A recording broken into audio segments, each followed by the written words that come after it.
नमस्कार। Gogo live show के इस 465वें एपिसोड में स्वागत है।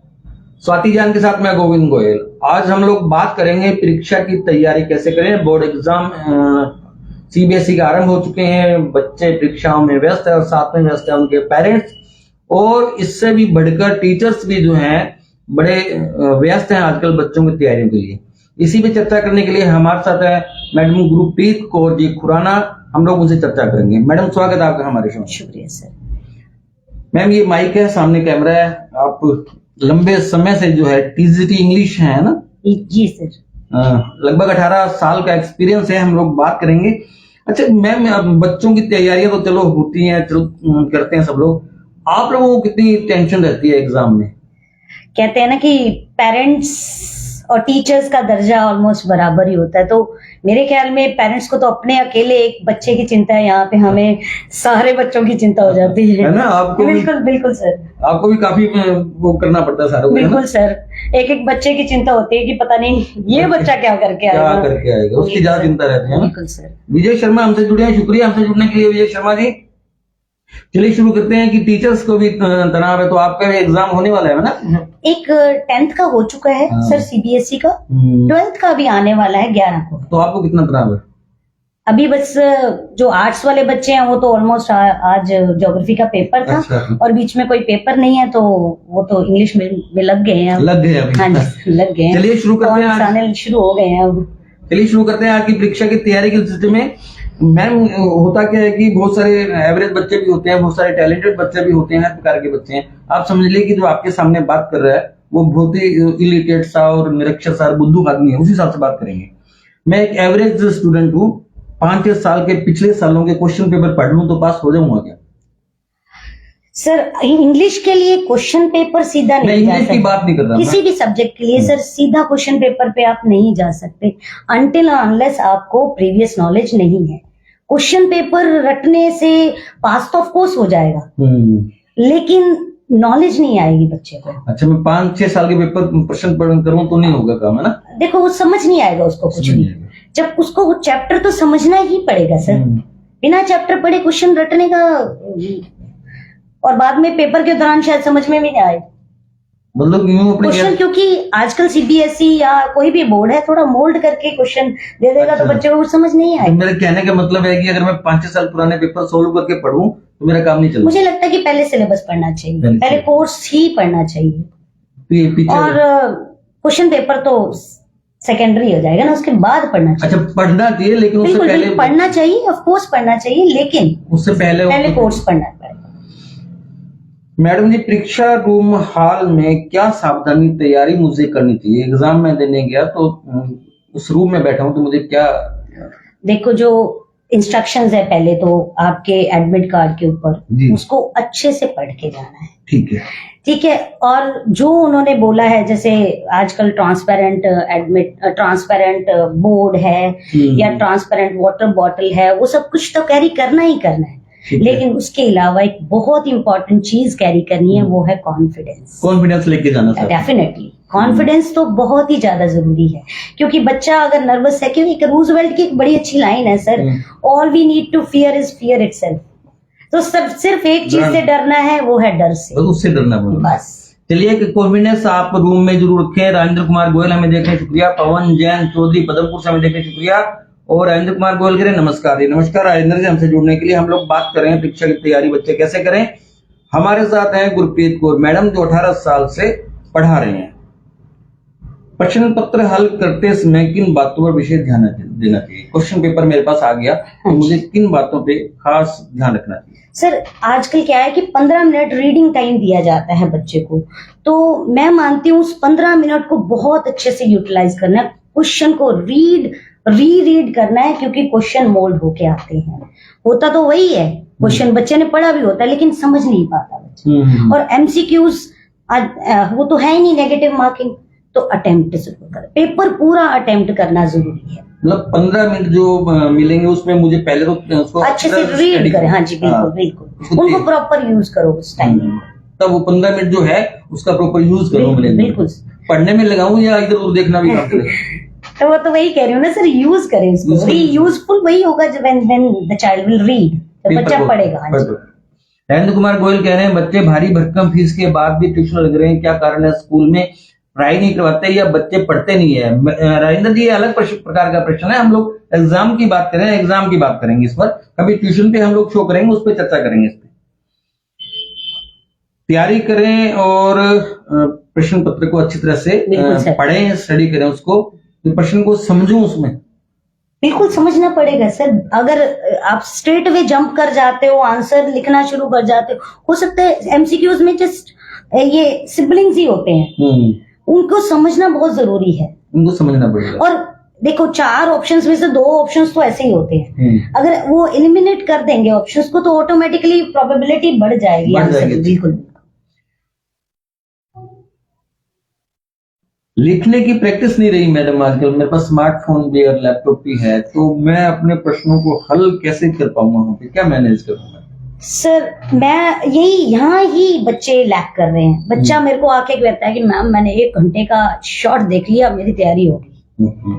यूट्यूब शॉर्ट्स मैंने देख लिए, जिस चैप्टर के लिए हमने 3 दिन लगाए क्लास में, उसने 1 घंटे में कहा, उसने पूरा सिलेबस 1 घंटे में शॉर्ट्स में देख लिया, तो कैसे लिखना आएगा? मैं वही कह रहा हूँ, प्रैक्टिस कैसे? मेरे को लिखना नहीं आता तो मुझे क्या करना चाहिए? अब सर एग्जाम तो मेरा कल है। देखो बस हम बच्चों को ये कहते हैं बेटा तू ये बुक पढ़, मैं कहती हूँ बेटा तू बुक ही पढ़, ठीक है, क्योंकि बच्चे बात कर रहा हूँ मैडम, मुझे लिखना नहीं आता, प्रैक्टिस नहीं है, तो एग्जाम में क्या करूँगा? मेरा कल एग्जाम है, लिखना नहीं आता, मैं प्रैक्टिस नहीं है मेरी लिखने की। सर लिख के प्रैक्टिस करनी पड़ेगी, there is no other way. बिना लिखे कैसे आएगा? आपको बहुत नॉलेज है लेकिन आप उसको एक्सप्रेस कैसे करोगे? Only when you will write them. सुबह पेपर है, क्या करूँ? रात भर लिखूं? नहीं, क्यों लिखेगा? बच्चे को लिखना आना पड़ेगा। 12th में पेपर है, 10th का पेपर। मैं स्टूडेंट के रूप में आपसे बात कर रहा हूँ। लिखना कुछ भी लिखे, लेकिन लिखना पड़ेगा। हाँ, लिखना पड़ेगा, उसके बिना प्रैक्टिस के। सुनील अग्रवाल हमें देख रहे हैं, कह रहे हैं the talk show on current issue for students is very useful in informative. शुक्रिया सुनील जी हमसे जुड़ने के लिए। मुकेश गोयल कह रहे हैं बच्चों के मार्गदर्शन के लिए अच्छा show. Thank you Mukesh ji हमसे जुड़ने के लिए। हम लोग बात करें परीक्षा में तैयारी कैसे करें, लिखना तो पड़ेगा ही। बिल्कुल सर, लिखे बिना कोई हल नहीं है, बिना लिखे तो कुछ भी नहीं। मैं अगर नॉलेज अपने दिमाग में लेके बैठी हूँ, जब तक उसको लिख के एक्सप्रेस नहीं करूंगी तो कैसे आएगा?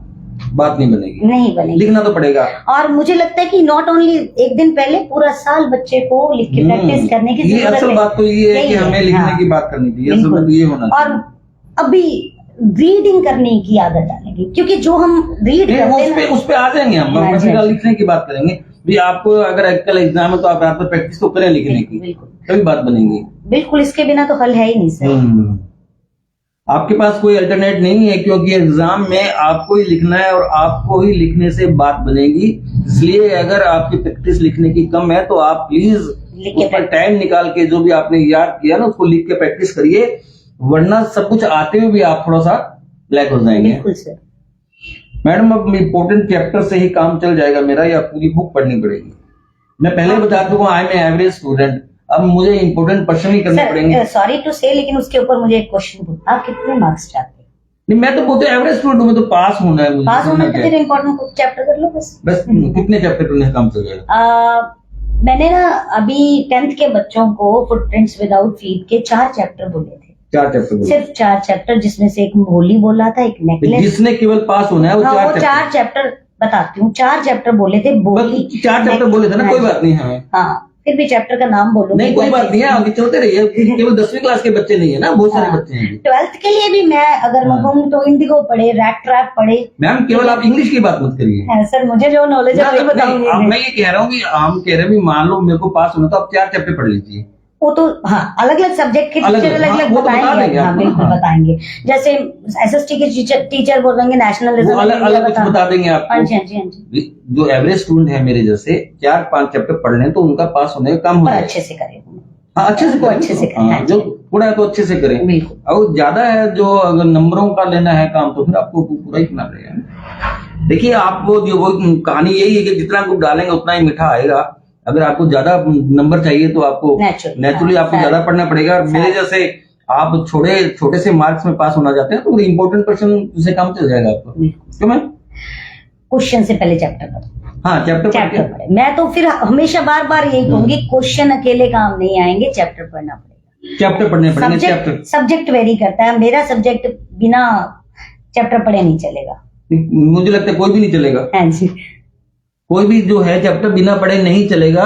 रवि सिराना बिट्टू हमें देख रहे हैं, शुक्रिया। विजय कुमार स्वामी हमें देख रहे हैं, शुक्रिया। एडवोकेट तमन्ना गर्ग हमसे जुड़े हुए हैं, पंकज सिंगल देख रहे हैं, मनीष गोयल जुड़े हैं, दीपक अग्रवाल और नीलम नेत्राम पेंसिया, रणवीर गोदारा, सभी का स्वागत है हमारे शो में। हम लोग बात करें परीक्षा की तैयारी बच्चे कैसे करें। बोर्ड के एग्जाम शुरू हो चुके हैं और कुछ एग्जाम हो भी चुके हैं और कुछ होने वाले हैं। चलिए आगे बढ़ते हैं हम लोग।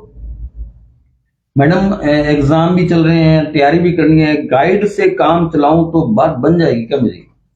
गाइड बहुत सारे हैं, बहुत अट्रैक्टिव एड भी आते हैं उनके भी, ये पढ़ लो। एनसीईआरटी बुक्स पढ़े, एनसीईआरटी बुक्स पढ़े, बियॉन्ड उसके कुछ नहीं है। तो अब तो टाइम निकल गया मैम, मेरा तो एनसीईआरटी बुक तो भी एनसीईआरटी बुक से भी बुक चैप्टर, आप अगर आप कहो कि एग्जाम आइडिया ये फला फला so many books are there, लेकिन एक एनसीईआरटी के बियॉन्ड कुछ भी नहीं है। एनसीईआरटी की बुक्स पढ़े हैं? हाँ जी, हाँ जी, जो टेक्स्ट बुक्स हैं, चाहे वो यूनिवर्सिटी के हैं बच्चे, मैं उनको भी ये कहूंगी कि वो अपनी टेक्स्ट बुक्स पढ़ें, उसके बियॉन्ड कुछ भी नहीं है। चाहे वो 98% वाला बच्चा है, चाहे वो एवरेज बच्चा है, एनसीईआरटी बुक्स के बिना कुछ भी नहीं है। जो गाइड को प्रेफर करते हैं उन बच्चों को क्या कहना चाहेंगे?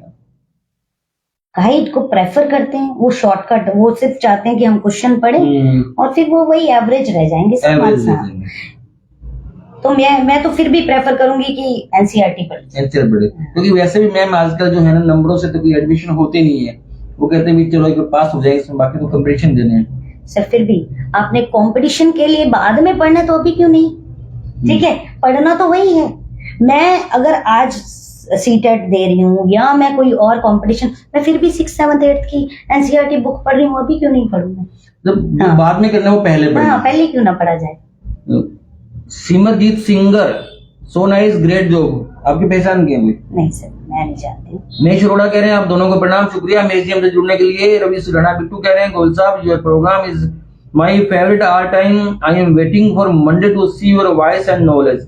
धन्यवाद रवि सुराना बिट्टू जी, आप गाते बहुत अच्छा है और मैं कई बार सुन लेता हूँ आपको। धन्यवाद हमारा शो देखने के लिए। गाइड से काम नहीं चलने वाला, टेक्स्ट बुक पढ़ने पड़ेगी, एनसीईआरटी की बुक पढ़नी पड़ेगी, ऐसा मैडम जी का कहना है कि आपको बाद में पढ़नी है, पहले पढ़ लीजिए, क्योंकि हर लाइफ में जो है बहुत सारी चीजें वो हमें करनी है। सर मैं अपना एक पर्सनल, टाइम लगेगा, स्टोरी बता दो, एक पर्सनल एक्सपीरियंस बता दो। अभी स्टोरी चलेंगे, अपने टाइम हुआ तो स्टोरी लेंगे। ठीक है, फिलहाल तो अपने प्रश्नों की बात करते हैं, क्योंकि अभी देखिए फटाफट टाइम में 12 मिनट बीत गए हमारे। प्रश्नों के उत्तर रट के लूं या समझ के याद करूं? समझ के याद करो। रटने का फायदा इसलिए नहीं है क्योंकि क्वेश्चन, मैं फिर बार बार कह रही हूँ, मूल होके आएंगे। मूल से मतलब क्या बच्चे क्या समझते हैं? देखो, स्ट्रेट अवे फैक्चुअल क्वेश्चंस नहीं आते, समटाइम्स वैल्यू बेस्ड क्वेश्चन आते हैं। वैल्यू बेस्ड क्वेश्चन, दोनों में डिफरेंस क्या है? सर आपने क्या सीखा उससे, ठीक है, वो समझा होगा चैप्टर में तो ही लिख पाओगे। या फिर कोई एक्सपीरियंस अपना उससे रिलेटेड बताओ। इस तरह से क्वेश्चन आते हैं, कोट्स आते हैं, जैसे हाई ऑर्डर थिंकिंग स्किल्स के क्वेश्चन आते हैं, तो वो बिना समझे नहीं कर पाएंगे। अच्छा, ये और एक चीज और है, अगर आपने समझा हुआ तो खुद से अपनी लैंग्वेज में भी लिखा जा सकता है। ठीक है, अगर आपने चैप्टर समझ लिया तो अपनी भाषा में उसको बिल्कुल लिख सकते हैं। उसमें नंबर कंसीडर होते हैं आंसर्स कंसीडर नंबर तो नहीं करते? नहीं, बिल्कुल नहीं। अपनी भाषा में। महेश अरोड़ा ले चुके हम लोग। चौधरी महेंद्र चाहर कह रहे हैं, गोविंद जी मैडम जी को राम राम, नमस्कार महेंद्र चाहर जी हमसे जुड़ने के लिए। तो मैम ये एक तो ये है कि आप चैप्टर समझ ले पहले। बिल्कुल बिल्कुल। जो भी एग्जाम, जो बच्चे एग्जाम की तैयारी कर रहे हैं, जिनके एग्जाम है, वो चैप्टर पढ़ ले। हमने बहुत सारे टीचर से बात की है, सभी का एक ही कहना है कि आप चैप्टर याद करें, न कि रटें उसको। बिल्कुल समझे। तो, हाँ, समझ ले उसको। यही गुरप्रीत मैम का भी कहना है कि क्योंकि तभी बात बन पाएगी उसको ना। मोल्ड प्रश्न, अलग प्रकार से प्रश्न पूछ लिया, उत्तर के रूप में पूछ लिया। मैम बड़ी टेंशन बहुत है, तनाव है मुझे एग्जाम में, मैं अपने आप को रिलैक्स कैसे रखूं? पहले तो आप सोशल मीडिया से दूर हो जाए। ठीक है, बिल्कुल दूर हो जाए। ठीक है, वॉक करें, एक्सरसाइज करें, मेडिटेशन करें, बजाय कि सारा दिन यूट्यूब लाइक वो शॉर्ट्स और रील्स देखने के बजाय अपने आप को माइंड रिलैक्स होता है। तो मैम आप और एकदम 6 घंटे कम से कम, वैसे तो 8 घंटे, बट पेपर आ रहे हैं तो आई थिंक 6 घंटे कम से कम सो। मैम जिसके दिमाग में ना एग्जाम चल रहा हो ध्यान कैसे करेगा? ध्यान तो मुझे पता ही नहीं, बच्चा ध्यान क्या जाने। सर क्यों नहीं, ध्यान नहीं, कोशिश तो कर सकते हैं। ये जो चीजें हैं ध्यान की और मेडिटेशन की, तो बच्चा शुरू से जाने तब है ना। गाइडेंस की जरूरत है, हाँ। पेरेंट्स हेल्प कर सकते हैं, टीचर्स हेल्प कर सकते हैं इन चीजों में। आपने किया ऐसा कुछ भी? कोई बिल्कुल तनाव है तो आइए, मैं हाँ बिल्कुल सर, हम काउंसलिंग देते हैं हमारे स्कूल में। हाँ जी, इस स्कूल में नहीं, जैसे एग्जाम के दिनों में ज्यादा जरूरत पड़ती है ना। एग्जाम में बच्चे आते हैं स्ट्रेस relax लेके आते हैं, हम उनको कहते हैं बेटा रिलैक्स होना है। रिलैक्स होना है, पर कैसे होना है? कैसे होना है? अब लाइक कुछ देर पहले हम बच्चों को कहते हैं बेटा अब तो छोड़ दे, अब नहीं पढ़ना पढ़ना, अब बस अब तू रिलैक्स कर, ठीक है, और सोना है। एक बच्चियां एक दिन पहले पेपर के फोन करते हैं कि मैम आज मैं पूरी रात नहीं सोया। सुबह पेपर कैसे दें? कई बार ऐसा भी होता है कि वो पेपर में रात भर पढ़ते होते हैं तो पता नहीं लगता लाइट कब चली गई। वो कहते मैं तो रात भर पढ़ती रही। ये कैसे हुआ? वो पढ़ते रहते हैं, ऐसे ही होता है। चलिए, महेश अरोड़ा कह रहे हैं कि टॉपर आना बच्चे और बच्चों के माँ बाप के मन में घुस चुका है, इसे कैसे निकाला जाए, क्योंकि टॉप सिर्फ एक ही कर सकता है। इन नंबरों सर ये यहाँ पे मैं यही तो बात है, पहले तो अपने बच्चों को दूसरे के बच्चों से कंपेयर करना छोड़ दें। हर बच्चे की अपनी एबिलिटी है, हर बच्चे का अपना कैलिबर है। प्लीज बच्चों को आपस में कंपेयर करना छोड़ दें। That is what I want to tell the parents. सभी को करना चाहिए, कोई तुलना, क्योंकि सभी बच्चे, हर बच्चे का अपना टैलेंट है। हाँ, हर बच्चा यूनिक अपने आप में, हर व्यक्ति यूनिक अपने आप में, तो किसी में तुलना तो संभव ही नहीं हो सकती। तो यही चीज बच्चों को शायद मेरे ख्याल में स्ट्रेस ज्यादा देती है। उसके नंबर ए के नंबर ज्यादा आ गए, बी के नंबर ज्यादा आ गए। बिल्कुल। रवि सडाना बिट्टू कह रहे हैं सबसे शानदार programme, because this is related with the great Govind sir. शुक्रिया बिट्टू जी, आपका ये प्रेम है। हम लोग खूब लंबे समय तक साथ हैं इसलिए आपको लगता है, लेकिन ये आप लोगों के बिना हमारा प्रोग्राम नहीं है, गेस्ट के बिना हमारा कुछ भी नहीं है। आप देखते हैं इंपॉर्टेंट है, और गेस्ट आते हैं वो सबसे इंपॉर्टेंट चीजें हैं। चलिए आगे बढ़ते हैं। रिलैक्स के लिए ध्यान करूं, है ना, रिलैक्स हो जाऊं, कम से कम बाहर खेलने चला जाए बच्चा आधा घंटा बाद पार्क में ही खेला है तो मोर देन सफिशिएंट बच्चे के रिलैक्स, माइंड रिलैक्स। ठीक है, ध्यान नहीं कर सकता, इतना मैच्योर नहीं है, बड़ा नहीं, लेकिन बाहर झूलने जा सकता है पार्क में, that is more than enough. बस स्मार्टफोन ना रखें, स्मार्टफोन में थोड़ा सा वो उसको दूर रखना ही पड़ेगा। अब बिना देखिए, आप बहुत सारी चीजें हैं, हमारे घरों के बच्चे भी पूछते हैं कि आप लोग चाचा क्या करते, दादा क्या करते थे। हम तो अभी सिनेमा भी देख के आते थे, है ना, तो अलग टाइम होता था। आज कितना स्ट्रेस है, पहले नंबरों का तो सिस्टम था नहीं मैम, आजकल तो नंबरों का इतना सिस्टम हो गया कि कितने नंबर आ गए, 95% आ गए, 100% आ गए, मेरा नंबर कट। बच्चे के इंटरेस्ट पे ना, मैंने कल बच्चे को एक बोला कि बेटा तू मैच देख लिया कर पाकिस्तान, दैट इज उसके लिए रिलैक्सेशन, रिलैक्स है। बिल्कुल, आपको जहाँ पे आपको तनाव मुक्ति हो उसके आप वो कर लीजिए, फिर एक आपकी तैयारी भी बढ़िया हो जाएगी। बिल्कुल बिल्कुल। मुझे भी ऐसा लगता है कि तैयारी बढ़िया करने के लिए आप थोड़ा सा आनंद जरूर लीजिए चीजों का, तभी आपको होगा। चलिए देख लेते हैं कौन कौन और हैं। रामावतार डीला हमसे जुड़े हैं, शुक्रिया। मनोज बिश्नोई हमसे जुड़े हैं, शुक्रिया। पंडित मांगीलाल सारस्वत जी हमसे जुड़े हुए हैं, हमारे लगभग हमारे मेंबर ही हैं, एक समान खूब सारे बातें बताते हैं, बहुत सारी संख्या में हमसे जुड़े हुए हैं, शुक्रिया आप सभी का। हम लोग बात करें मैडम गुरप्रीत कौर से, जो 18 सालों से टीचिंग लाइन में है, और आज बच्चों को परीक्षा की तैयारी कैसे करवाई जाए, या बच्चे परीक्षा की तैयारी के दौरान या एग्जामिनेशन हॉल में किस प्रकार से अपने को अवेयर करें, उसके बारे में चर्चा करें। डॉक्टर रणधीर बीचर हमसे जुड़े हैं, शुक्रिया। गुड इवनिंग रणधीर जी। मेरे को लगता है 465 शो में से आपने शायद कोई मिस किया हो, धन्यवाद आपका हमसे जुड़ने के लिए। मैं ये एग्जाम के दिनों में लगभग कितने घंटे पढ़ना चाहिए? ऐसा कुछ नहीं है अभी, कोई टाइम लिमिट है आपकी नजर में? सिलेबस करने के लिए डिपेंड करता है कि बच्चे ने पहले कितनी तैयारी की कर रखी, ये इस पे भी डिपेंड करता है ना। अब सिटिंग कितनी है उस बच्चे की, कैपेसिटी कितनी हाँ जी, एक बच्चा 4 घंटे पढ़ सकता है एक साथ बैठ के, एक बंदा 1 घंटे नहीं बैठ सकता, डिपेंड करता है बच्चे पे। एक बच्चा जो है वो 1 घंटे में यूं कर लेता है और एक 5 घंटे में नहीं कर पाता, वो उसने पहले तैयारी की। हाँ जी, डिपेंड करता है। एक घंटों का भी कोई फर्क पड़ता है क्या? कोई फर्क नहीं पड़ता, आपकी concentration, quality time, it's not about quantity, it's all about quality. हाँ जी, क्वालिटी टाइम देने की जरूरत। It's depend on quality. कई बच्चे मैंने देखे हैं रात रात तक जागते हैं, कभी मैगी बना रहे हैं, कभी कॉफी बना के पी रहे हैं, तो उसका तो वो कोई फायदा नहीं है ना। मैडम ये तो कुछ भी नहीं है, हम तो रात को टेबल में जब तक छोड़ के सो जाते थे, पड़ोसी पढ़ते रहते थे। गोविंद पढ़ रहा है, अभी हम भी पढ़े। तो डिपेंड, क्वालिटी टाइम की जरूरत है, क्वालिटी टाइम चाहिए। जैसे ऐसे पेपर की कॉपी में बच्चे मेरे को बोलते हैं कि मैम 4 पेज भर दें, बहुत है। तो वही, that is what we are, quality क्या क्या लिखा है भरने से क्या, हाँ जी, भरने से कुछ नहीं होता। क्वालिटी टाइम आपको बिताना है, ना कि घंटे काउंट करने हैं। मैडम का कहना है कि घंटे काउंट मत करिए, आपने उस पीरियड में पढ़ाई करके समझा कितना, वो आपके काम का है। पुरुषोत्तम गोयल हमें देख रहे हैं, शुक्रिया पुरुषोत्तम जी। बहुत सारी राजनीति के चाणक्य भी कहते हैं पुरुषोत्तम गोयल जी को, आप जुड़ते हैं हमसे, हमें अच्छा लगता है।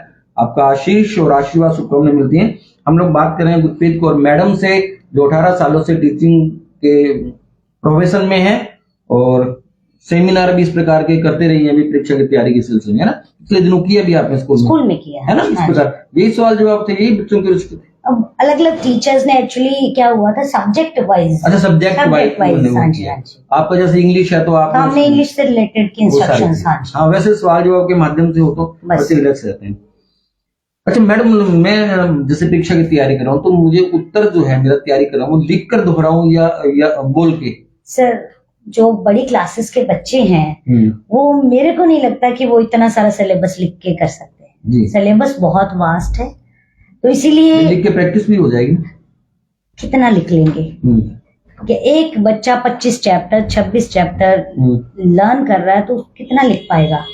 हाँ, पॉइंट्स लिख सकता है, पॉइंट लिख सकता है कि मैंने इस चैप्टर में से ये पॉइंट्स नोट डाउन कर लिए, तो रिकॉल करना आसान हो जाता है उस टाइम। अरे उधर से भी कोई बोल रहा है दरवाजे से। रिकॉल करना बड़ा आसान हो जाता है। जब आपको लास्ट पे एक क्विक रिकैप्चुलेट करना है, तो फटाफट वो पॉइंट्स देखे जा सकते हैं। अच्छा, सारा ना लिख के बस पॉइंट्स बना ले कि डेट्स का कुछ, जैसे एसएसटी में है या साइंस में या मैथ्स में कुछ फॉर्मूलाज है, तो वो लिखे जा सकते हैं साथ साथ। वो देखिए पूरा, मतलब आप नहीं लिखा जा सकता मेरे हिसाब से, नहीं, मुश्किल हो जाए। तो यूँ कह सकते हैं जितना लिख सकते हैं आप देख लीजिए, साथ साथ जैसे पढ़ रहे हैं तो वो नोट्स अपने बनाते रहे कि ये पॉइंट्स मुझे याद रखने हैं, बाद में बड़ा आसान हो जाता है। आसान हो जाएगा। फिर वो सारा नहीं, टेक्स्ट को सारा नहीं पढ़ना पड़ेगा। हाँ जी। ग्रुप में मैडम, ग्रुप में भी तैयारी होती है, जब 3-4 बच्चे बैठ के फिर तैयारी कर ली, या अकेले तैयारी? क्या आप क्या पीयर लर्निंग के बारे में आप बात करो। Peer learning last stage. क्या सब्जेक्ट शब्द बोला आपने? Peer learning. वो क्या होता है पीयर लर्निंग? पीयर मतलब फ्रेंड्स मिल के पढ़ते हैं। अच्छा, ये नया शब्द आ गया। पीयर्स तो नया नहीं है, पर चलो आजकल ओपनली अभी बहुत ज्यादा यूज नहीं हो रहा। पीयर लर्निंग में क्या होता है कि ये पहले तो आसान है, लेकिन बाद में जब आप पेपर के दौरान पढ़ रहे हो, तो मेरे हिसाब से विल नॉट। आपके विचार में ऐसा नहीं, वो टाइम वेस्टेज ज्यादा कर देते हैं बच्चे। मतलब अकेले ही पढ़े, पहले जो हो गया अपने अकेले के लिए। हालांकि बच्चे मिलके अच्छा सीखते हैं, ऐसा नहीं है कि जैसे अपनी लेमैन्स लैंग्वेज में बच्चे फटाफट एक दूसरे को बता देते हैं। लेकिन जब सिलेबस वास्ट है तो बड़ा मुश्किल है कि बच्चे डाइवर्ट भी हो सकते हैं। दोनों बातें हैं, दोनों बातें डिपेंड करता है कि बच्चे कैसे समझ जाए, पेरेंट्स कैसे। तो टाइम मेरे ख्याल में ज्यादा वेस्ट कर देते हैं मिलके। इसलिए बेटर यही है कि एग्जाम में कम से कम। हाँ, पहले जब वो फ्री थे तब वो मिलके पढ़ सकते थे, एक दूसरे को कॉन्सेप्ट समझा सकते थे, लेकिन अब तो अपना अपना मेरे हिसाब से पढ़ना चाहिए। ललित जोशी हमें देख रहे हैं, शुक्रिया हमसे जुड़ने के लिए। हम लोग बात कर रहे हैं मैडम गुरप्रीत कौर खुराना जी से परीक्षा की तैयारी के सिलसिले में। पेरेंट्स भी तनाव में रहते हैं परीक्षा के दिनों में, बड़ा टेंशन रहती है। मैम, वो क्या करें कि बच्चे भी ठीक रहें, वो खुद भी ठीक रहें और घर का माहौल भी ठीक रहे? वैसे आपको ये कहना तो ऐसे लगता है व्यर्थ है, पर बच्चों को शुरू से पकड़ें, बिगिनिंग से, तब उनको भी स्ट्रेस नहीं होगा और बच्चे को भी स्ट्रेस नहीं होगा। अब स्ट्रेस का मुझे नहीं लगता कि अगर आप स्ट्रेस ले रहे हो, पेरेंट्स स्ट्रेस ले रहे हो, तो बच्चे को स्ट्रेस से कैसे निकालोगे? तो दे हैव टू बी, मेरे हिसाब से उनको काम रहना चाहिए, हाँ, जो वो बच्चे को अब मदद कर सकते हैं। मतलब उनको ज्यादा, देखो होता है बच्चा नहीं पढ़ पा रहा है, छोटे बच्चों को पढ़ा रहे होते तो वो नहीं कर पा रहा होता, तो स्ट्रेस तो हो जाता है, लेकिन यहाँ पे बड़ा मैच्योर तरीके से हैंडल करने की जरूरत है दोनों को। एग्जाम की तैयारी में सोशल मीडिया मददगार हो सकता है क्या? हर चीज की एक लिमिट होती है, excess of everything is bad. ठीक है, मैं सिर्फ वीडियोस देख के जा रही हूँ और मुझे लैंग्वेज लिखनी नहीं आ रही तो विल नॉट वर्क। ठीक है, आपने एक बार कोई चीज कॉन्सेप्ट नहीं समझ में आया, आपने सोशल मीडिया से, यूट्यूब चैनल से आपने पढ़ा, मतलब सुना, उसके बाद आप बुक पढ़ो, तभी वो एक लैंग्वेज फॉर्म होती है ना, वो बुक से ही बनेगी। आप अपने क्लास में भी इस प्रकार से कहते हैं कि सोशल मीडिया की हेल्प ले लो? मैं कहती हूँ बेटा जहां से समझ आ रहा है ना तो पढ़, वहीं से पढ़, लेकिन वो सिर्फ आपको कॉन्सेप्ट समझा देंगे, पढ़ना आपको बुक से पड़ेगा। जैसे मैं जो अभी ट्यूशन की बात हुई थी, मैंने पढ़ाया, ट्यूशन वाली मैडम ने पढ़ाया, सोशल मीडिया वाले ने पढ़ाया, आपने नहीं पढ़ा ना, वहां लैक हो रहा है, वहां लैक हो गया। ये आप पढ़ तो कई जगह पे रहे हो, बस समझ रहे हो, लेकिन वो आपके ले नहीं रहे हो, लैंग्वेज नहीं आ रही ना। उसने हिंदी में आपको बता दिया कि ये कॉन्सेप्ट होता है, उससे रिलेटेड 10 क्वेश्चन भी तो करने पड़ेंगे। वो तो आपको ही करने पड़ेंगे। वो कब आएंगे? जब आप बुक्स पढ़ो। परीक्षा की तैयारी का कोई शॉर्टकट भी है क्या? There is no shortcut of success. इस सक्सेस का तो नहीं है शॉर्टकट। परीक्षा की तैयारी क्या है? कोई शॉर्टकट नहीं होता, सिर्फ एक ही है, पढ़ना पड़ेगा। There is no other shortcut. Everybody, हर बच्चे जो भी आते हैं, whenever they come there, they tell us shortcut है, there are no shortcut of success. But हम लोग we are talking about examination. Examination में भी वो शॉर्टकट हो सकता है क्या? नहीं सर, कोई शॉर्टकट नहीं है। लाइफ का तो कोई शॉर्टकट नहीं होता। शॉर्टकट अभी लोगे तो फिर अभी से ही शॉर्टकट ढूंढोगे तो आगे बहुत सारे कॉम्पिटिशन्स हैं, कहाँ जाओगे, कहाँ स्टैंड करोगे? नहीं, शॉर्टकट कोई नहीं है, पढ़ना पड़ेगा और मेहनत करनी सीखनी पड़ेगी। वैसे भी है ना, अगर जिंदगी की हम लोग बात करें, दर्शन फिलोसफी की बात करें, तो कभी भी शॉर्टकट के रास्ते पे जाना भी नहीं चाहिए। जिंदगी में हमेशा जो मेन रोड है उसी पे आपको सफर करना चाहिए। यही बात एग्जामिनेशन के लिए जिंदगी की है, क्योंकि अगर आप मेन रोड पे जाओगे और कहीं फंस जाओगे तो आपको हेल्प करने वाले काफी लोग मिल जाएंगे, लेकिन अनजान पगडंडी छोटी छोटी जगह पे जाओगे तो हेल्प करने वाला नहीं मिलेगा। इसलिए शॉर्टकट ना करें और मेहनत करने की आदत डालें, आगे बहुत हेल्प करेगी। परीक्षा केंद्र पर पेपर मिलने से पहले के कोई महत्वपूर्ण टिप्स मैम? शांत रहें, काम रहें, अच्छा, रिकॉल करें जो आपने लर्न किया, एंड कॉन्फिडेंट रहें कि हाँ मैंने पढ़ा है, मुझे आता है, दैट इज व्हाट। जैसे मेरे को ये पेपर मिल गया, अब तो मैं क्या करूं? रीड करो, रीड करूं इसको। हाँ जी, आराम से, बड़े शांति से। कई बार एक बार क्वेश्चन अपने पढ़ते तो हमें लगता है भाई कुछ आता ही नहीं, ब्लैंक हो जाते हैं, लेकिन दोबारा पढ़ने से समझ आने लगता है कि हाँ ये मैंने पढ़ा था। आपने बुक पढ़ी है तो आपको वो डब्बा भी याद रहेगा कि मैंने यहाँ कहीं कुछ पढ़ा था, यहाँ कुछ था।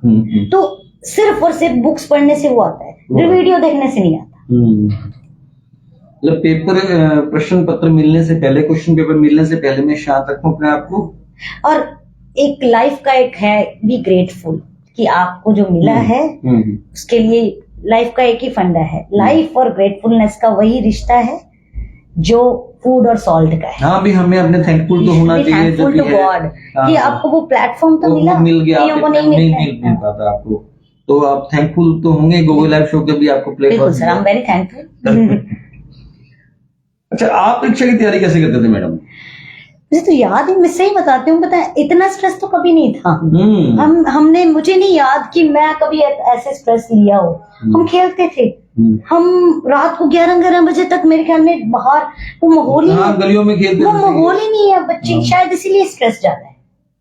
हाँ, और हमारे पास सोर्स भी क्या थे, टीचर था और बुक थी, और मुझे लगता है कि सफिशिएंट था, और तो था ही नहीं कि सोशल मीडिया और जितने ज्यादा सोर्सेज हैं उतने ज्यादा कंफ्यूज है बच्चे। यूं भी नहीं था, फोन कर लो, अरे मैडम बताओ, अरे क्या करो क्या करो।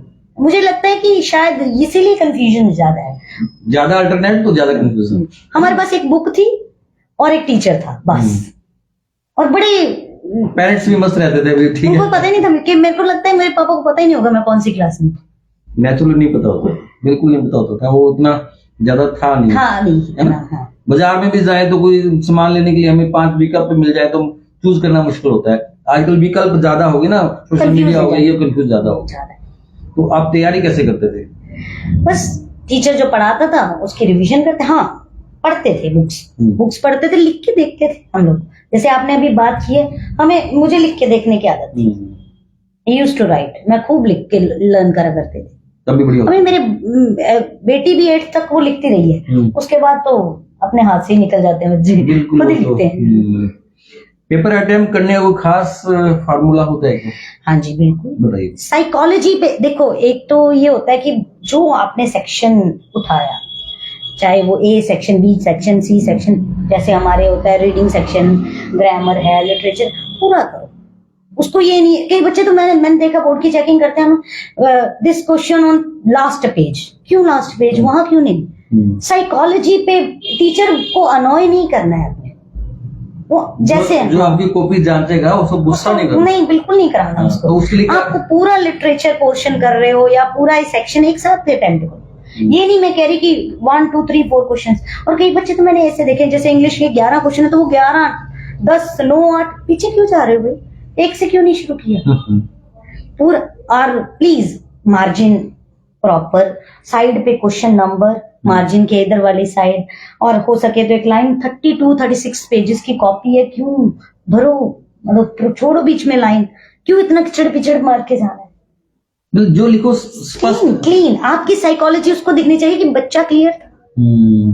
ठीक है, अगर आपकी हैंडराइटिंग बहुत साफ नहीं है तो थोड़ा खुला, थोड़ा मोटा, था जो उसको कम से कम लेजिबल तो हो, समझ तो आए, जो लिखा वो समझ आना समझ आए। जरूरी है। हाँ जी बिल्कुल। जब जितना उसको कम टाइम लगेगा एग्जामिनर को, उतना वो बड़े अच्छे नंबर देगा। अच्छे नंबर देगा। बिल्कुल बिल्कुल। ऐसा भी होता है कि आपने 11वां नंबर प्रश्न पहले कर दिया, 10वां बाद में कर दिया, और एक नहीं, मैं ये नहीं कह रही कि इससे फर्क पड़ता है कोई नंबर का? देखो, सेक्शन तो पूरा एक साथ अटेम्प्ट करो, हमने साथ में आगे भी लिखना है, पीछे लिखना है, 2 3 जगह लिखना है, तो अगर वो सीक्वेंस में आए तो बड़ा ही इजी हो जाती है चेकिंग। जिस एक पेपर में 8 9 मिनट लगने, अगर 20 मिनट ले रहा है तो बड़ा ही अनोइंग हो जाता है। जो कुछ आप लिख के आ रहे हो वो समझ आए, बस लिखे, क्लियर लिखे हो, और सेक्शन पूरा एक साथ। अच्छा मैम, दिनचर्या का फर्क पड़ता है? जैसे मेरे एग्जाम चल रहे हैं तो मेरे रूटीन का जो दिन में वर्क रहता है, दिनचर्या जिसको कहते हैं, क्या कहते हैं, रूटीन वर्क, उसका भी फर्क पड़ता है कुछ? कैसे, आप किस मैं स्टूडेंट हूँ, मेरे एग्जाम भी चल रहे हैं, तो मेरे को चेंज करनी पड़ती है या मैं अपने डेली रूटीन का काम करता रहूँ, जो भी करता है सुबह उठ के, जो भी? क्यों नहीं करे बच्चा पाठ पूजा जो करता है, क्यों ना करे वो बच्चा? कि 10 मिनट पाठ पूजा में लगा रहा है तो लगाने चाहिए मेरे हिसाब से, उससे कोई फर्क नहीं पड़ता है। हाँ, अगर वो बच्चा वॉक पे जाता था या कोई एक्सरसाइज करता तो क्यों ना करे, दे शुड। हाँ, वो उसको एनर्जी देंगे ना। हाँ बिल्कुल, क्योंकि अगर आपकी रूटीन टूटती है ना, आपका बायोलॉजिकल सर्कल जो टूटेगा ना, तो वो आपको नेचुरली मेंटली डिस्टर्ब करेगा। वो भी गड़बड़ करता है। हाँ जी। इससे पहले कि हम आज के इस एपिसोड को विश्राम दें, मैं गुरप्रीत मैडम जी को कहूंगा कि 30-40 सेकंड के लिए अपना मैसेज कन्वे करें। खूब अच्छी बातें हुई कि कॉपी के पे लिखना कैसे और किस प्रकार से लिखना है, ताकि एग्जामिनर जो है आपको अच्छे नंबर देने के लिए मजबूर हो जाए। बिल्कुल बिल्कुल। जी मैम, क्या मैसेज? मैं अपने जो स्टूडेंट्स हैं उनको पहले तो बेस्ट विशेस देना चाहती हूँ, और जैसे मैंने पहले कहा कि बी कॉन्फिडेंट, बी काम, डोंट बी स्ट्रेसफुल, और डेफिनेटली आपका पेपर बहुत अच्छा जाएगा। Thank you. शुक्रिया मैम हमसे जुड़ने के लिए, आपने वक्त निकाला इस एग्जाम के दिनों में। शुक्रिया दर्शकों, आपने हमारा शो देखा। अगले 8:30 बजे, अगले सोमवार को ठीक 8:30 बजे हम लोग फिर किसी नए विषय पर आपसे चर्चा करेंगे, और 10 तारीख को भी हम लोग कुछ विशेष करेंगे। होली के अवसर पर कोशिश करते हैं हम लोग, लेकिन कई बार क्या हमें गेस्ट नहीं मिल पाते।